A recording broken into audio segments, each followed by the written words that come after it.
garden here. Thanks for joining me on our beautiful morning. It's beautiful. Obviously quite a difficult time for everybody right now. You know, we have got COVID-19. There's, you know, a lot of people in isolation. We've definitely got a lockdown here, but it doesn't stop us from doing a bit of work in the garden. Now today I'm going to plant up these strawberries that I picked up from B&Q. They have been in the pot for a little bit. I haven't had a chance to do anything with them, but they're nice and healthy. I got 6 for £6. Now I did buy some from Wilko's initially. There were 3 of them and I think it cost £2, but once I planted them up they just died, so I don't know what happened with that. So I've gone out and bought some more, and yeah, so just come with me and I'll show you where I'm going to plant them. So this is the area where I'm going to put my strawberries. I've got a pear tree here. This is a small pear tree that I put in last year. Don't know if it's going to give me any fruit, I'm going to be honest, because my little one snapped off one of the branches. We have the cherry tree that I put in here as well. Hopefully we might get some fruit this year. We've got lots of excuse the kids, they're off school. Got lots of nice little buds here. So we've got pears, cherries, and then we've got lots of raspberries over here. We've got lots of nice green foliage on them, as you can see. So this is very much kind of like a fruit patch. We've got a holly tree here again. I mean, this was already here anyway, but yeah, lots and lots of room to have a whole carpet of strawberries if we wanted to. Now obviously we've got partial sun, partial shade, but the sun obviously will come over, and you know, they will get plenty of sun. So we're just going to plant these up now. Let me just hop you down over here so that you can see what I'm doing. Right, okay, so I'm gonna get my gloves on. First things first. Now what I'm going to do is put them here. I've just quickly marked with the hand trowel here. 1, 2, 3, 4, 5, 6. But what I first need to do is move all of these wood chips out of the way. I use wood chips in my garden. I make them myself. I do need to do some weeding as well, actually. I'm very much aware of that. I use wood chips in my garden because there's some more weeds, by the way.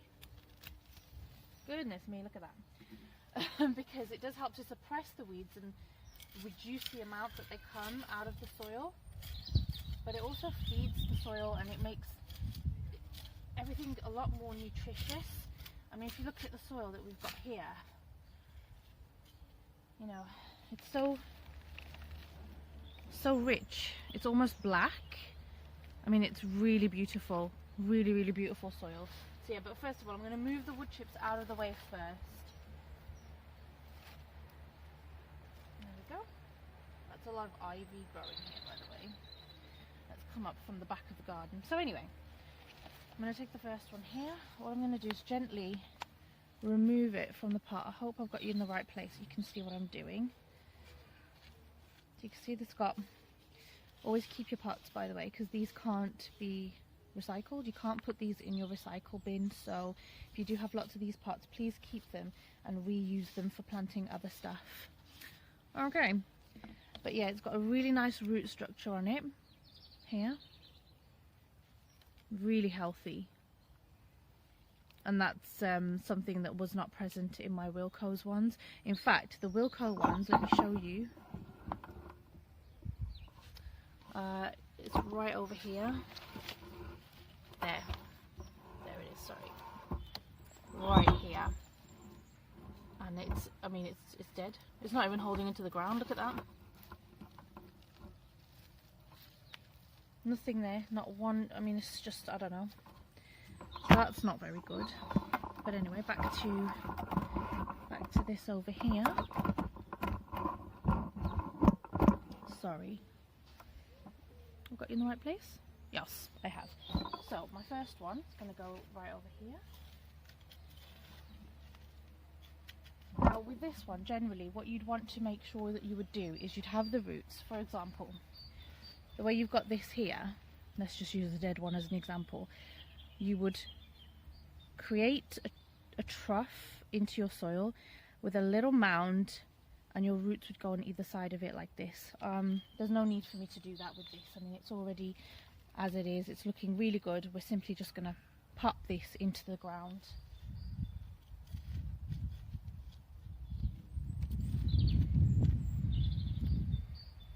Like so. But make sure that your crown is just above the soil.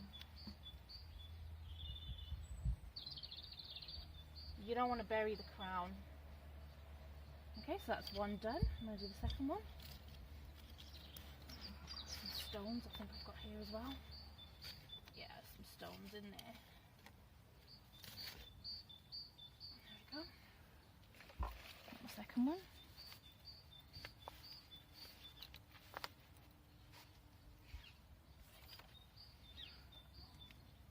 Again, you've got a really nice root structure here.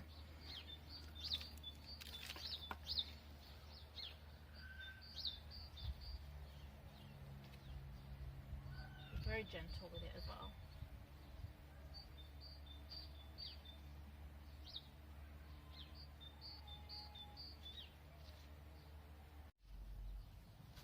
So I'm just going to pot the last one up now. I only had 6 anyway.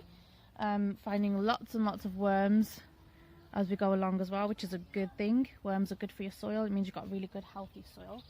That little guy can go back in there. Now, like I mentioned, don't bury them too deep. You want to just leave the crown above the soil.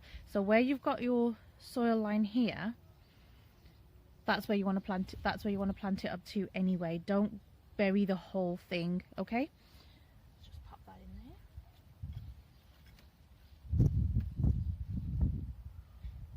And we're all done. And that's my little strawberry patch done. So what I'm going to do is I have made a whole load of wood chips.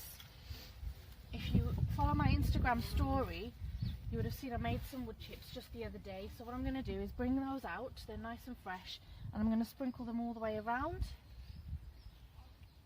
I'm going to give this a good watering in actually first of all, so they can get settled.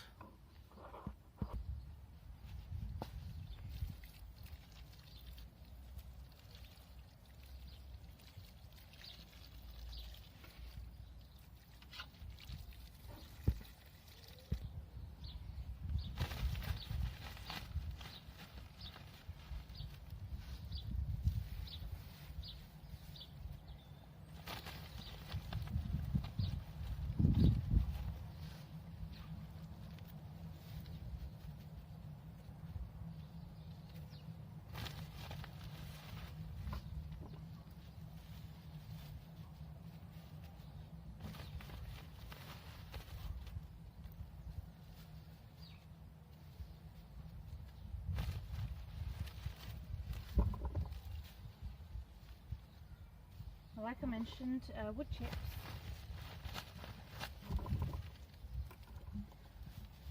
are great for feeding the soil. You've got all that goodness inside the bark.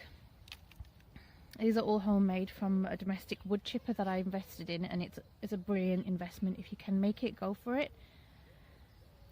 But it also acts as a barrier to help keep moisture into the soil.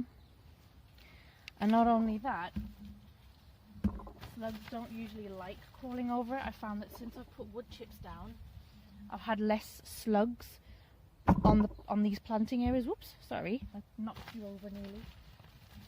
Less slugs. And it will also keep your strawberries from sitting on the bare soil and rotting, so it helps to prevent that. You can use straw as well. A lot of people use straw. I have wood chips, I don't have straw, so I think once I get my chickens, I'll have plenty of straw, but until then I'm using these wood chips.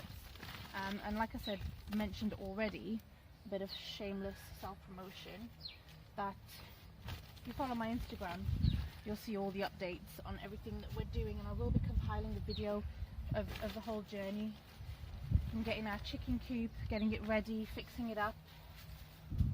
And I'll upload that soon as well. So if you don't already follow me on Instagram, do. Just the Girl Gardener on Instagram. That's all. Type in the Girl Gardener, you'll find me.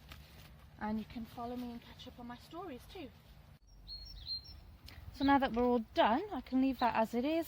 I'm going to be keeping the plastic tray that it came in. It's a really sturdy plastic tray. I can use that to start more seedlings in. So when you do get stuff like this, try not to let it go to waste. we don't want more on the landfill. We're trying to be as environmentally friendly as possible. So I'm going to keep these to start some seedlings in. So now this is all done, we're going to get some nice strawberries this year, but hopefully also these plants will start sending out runners, and once they do, we'll just root those runners into the ground nearby so we can get loads more plants. So we're not thinking just short term what we're going to get this year, we are thinking about what we're going to be getting year after year after year, and constantly getting new plants.